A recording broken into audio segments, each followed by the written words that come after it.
The psychology of people who quietly escape the rat race.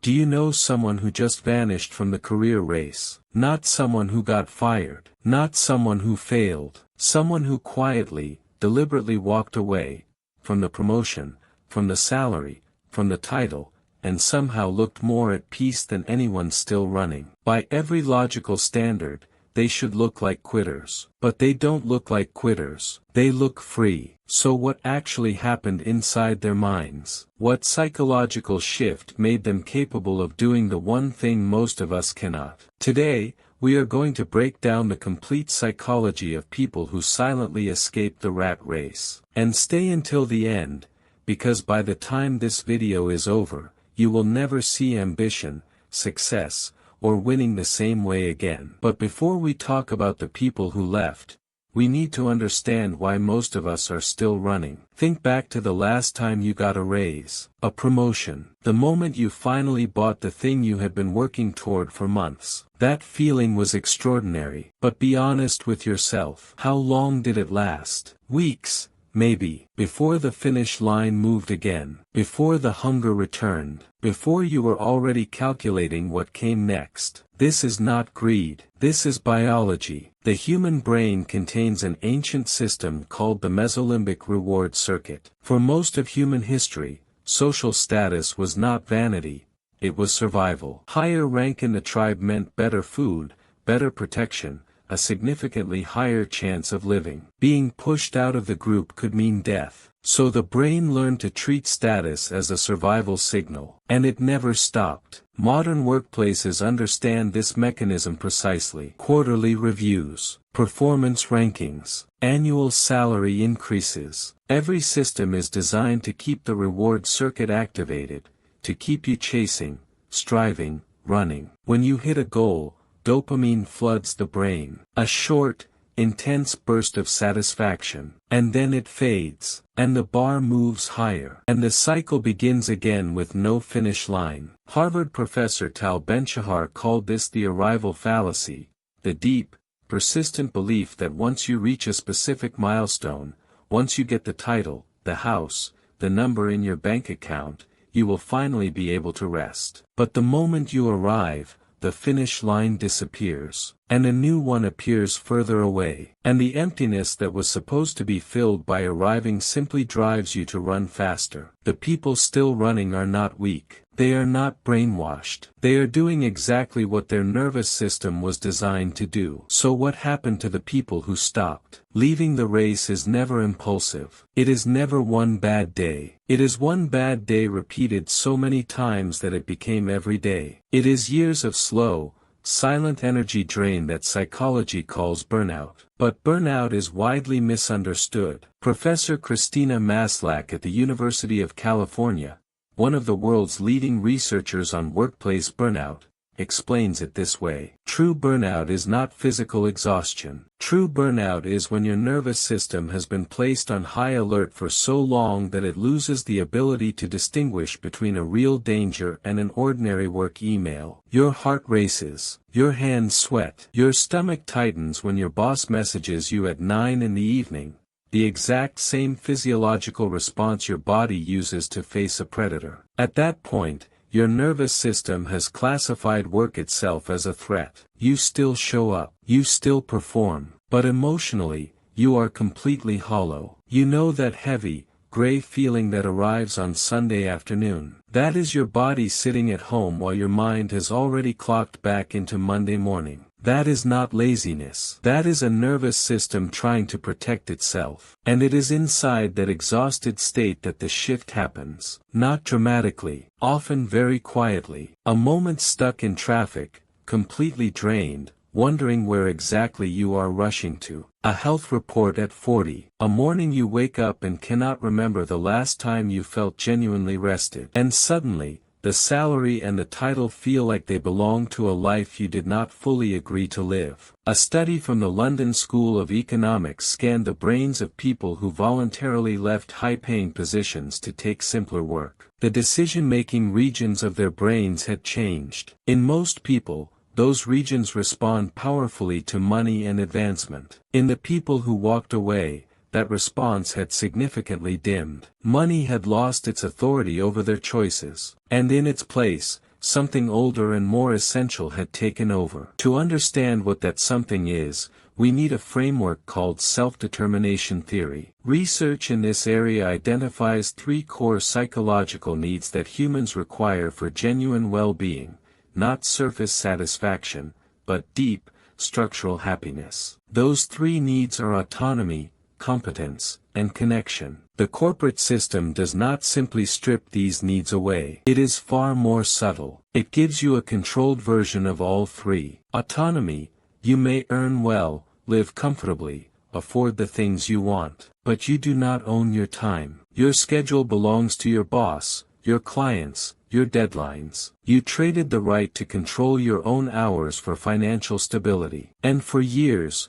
that trade seemed reasonable. Competence: you grow, you develop skills, you take on harder challenges. But you are being shaped entirely by the standards the company sets. The sharpest parts of your intellect, your creativity, your problem solving, they are being deployed toward goals you may not genuinely believe in anymore. Connection: you may know hundreds of people, attend every team lunch, every networking event, every birthday in the office. But a significant portion of those relationships exist because you share the same system, the same pressures, the same professional goals. The moment you leave, you discover which ones remain. When people recognize that this system is quietly eroding these three essential needs, something shifts. The psychological ability that allows them to actually leave is what researchers call temporal discounting flexibility, the capacity to resist short-term rewards in favor of long-term values. Most people ask short-term questions. What is my bonus this quarter? What does this promotion give me now? The people who leave ask a different question entirely. In 10 years, what will I have paid for this? And when they picture themselves at 50, perhaps financially successful, but carrying a body full of stress-related illness, deep relationships left unmaintained, the version of themselves they once were now unrecognizable, that vision frightens them more than financial uncertainty. The fear of losing themselves grows larger than the fear of losing the salary, and they walk away. But the story does not end with the resignation letter. Leaving the race is only the beginning, and what waits on the other side is not immediate peace. What waits is four quiet but significant psychological challenges. The first is identity crisis. For years, your job title was your introduction to the world. When someone asked who you are, you answered with what you do. Your role gave you confidence, clarity, a defined place in the social order. When that disappears, so does a significant portion of your sense of self. Research on professional identity shows that losing a long-held role can produce genuine grief,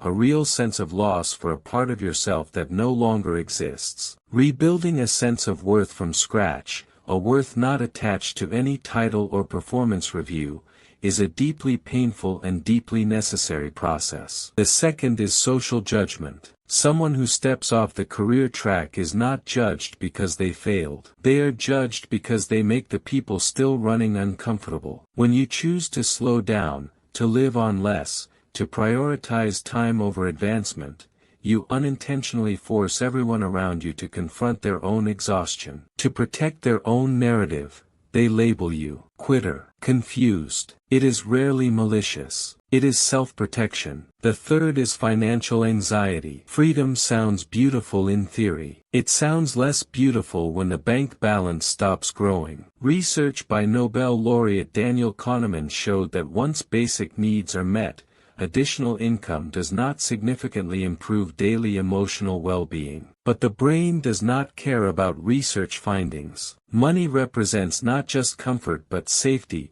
status, and control in an uncertain world. The alarm does not silence simply because you understand it intellectually. The fourth is losing the scoreboard. Inside the race, no matter how exhausting, you always knew where you stood. Year-end reviews, bonus structures. The system told you clearly whether you were winning. Outside the race, there is no scoreboard, no quarterly review to validate your choices. Having to define a successful day using internal values alone, becoming your own referee in your own life, is genuinely disorienting. And for many people, it is the hardest challenge of all. If you have recently stepped back from work and are feeling restless, empty, or guilty, you are not failing. Peace does not arrive when you walk away. What arrives first is the void. Stanford University research found that in the first months after leaving intense work schedules, people were forced to confront thoughts they had been too busy to face. All that productivity, they realized, had been a mask, a way of avoiding the question of what they actually wanted. But the brain adapts. Neuroscience has a word for this: neuroplasticity. If the brain can learn to need stress, it can also relearn how to feel stillness. If you consistently maintain a different pace of life, the regions that once responded intensely to status and money gradually quiet down. And in their place, sensitivity returns to smaller things. A morning without pain, a conversation with no agenda, the ability to sit with a cup of coffee and actually taste it. Time stops being an enemy to outrun. Time becomes space to actually exist inside. One final perspective worth holding: the career race is not evil. The people who remain inside it, working long hours, taking on harder challenges, building significant professional lives, are not doing anything wrong. They are securing their financial safety, developing genuine capability, and contributing to the world in real ways. That deserves respect. Choosing to stay in the race or walk away is not a measure of intelligence, strength, or worth. It is a measure of what you have decided your life is for. The people who quietly leave are not lazy. They are not failures. They are people who looked clearly at the prize waiting at the finish line and decided the cost of getting there was no longer something they were willing to pay. If right now you are feeling suffocated by the pressure of work, standing at a crossroads and not knowing which direction is the right one, your hesitation is not weakness. It is your brain beginning to ask a more honest question. Not, am I winning? But, if I keep winning this way, how much of myself will I have left? Subscribe to Unmasked Psychology for more videos that unmask the hidden patterns behind human behavior. See through every mask. Thanks for watching.